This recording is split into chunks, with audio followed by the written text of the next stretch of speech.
The European Cup had started in 1956 and no British team had even reached the final until an unfancied Celtic team, all born within 30 miles of Glasgow, arrived in Lisbon on a May evening in 1967.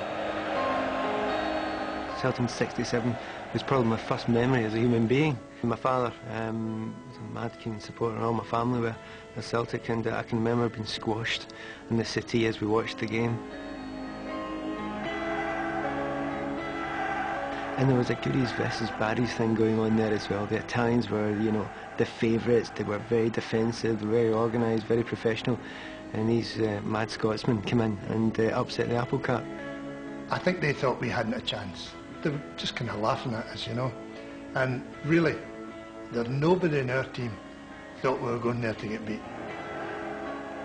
They were the stars, they were the European Cup holders, they were the World Club champions, and we were the wee guys from Celtic and Kirkintilloch and Hamilton. They were going to play against the giants of the world.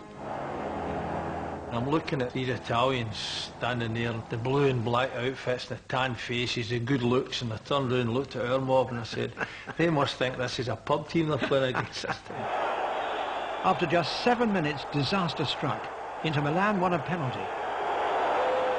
The best thing that probably happened to us was going a goal behind. It meant that there was only one way that we could go then. We had to forget anything other than getting ourselves back into the game. And we actually raised the tempo to such an extent that the Italians were really surprised. Even when they went one up, they couldn't change their pattern of play. They were very, very defensive. And that was the great thing about the Celtic, the Lisbon Lions. We had a flair that nobody else had seen.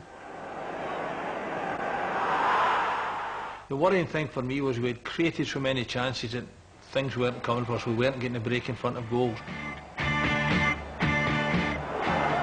The theory was, I stay back. As it so happened, Inter had so many players behind the ball, it was unbelievable. I didn't need to stay back anyway. I started screaming to get a cup back, and the rest is history. It took us a long time to get the equalising goal, but when we did get it, there was only one way the result was going to go. As Celtic celebrated victory, there was one thought foremost in the minds of half the team: to rescue their false teeth from the goalmouth before the invading hordes ran off with them. When the final whistle actually went, the crowd invaded the field, so I jumped on top of John Clark, we're hugging, and I seen the crowd spilling out the field, and I had to sprint to Ronnie's goal and get my teeth out his bonnet and things like that, and Ronnie to get his teeth out his bonnet. And there was half a dozen players into Ronnie's goal mouth, got his hat, and got all the false teeth in for the photographs, and here they were with the pearlies for the photographs and everything after the game. Oh, I wonder how they knew their own.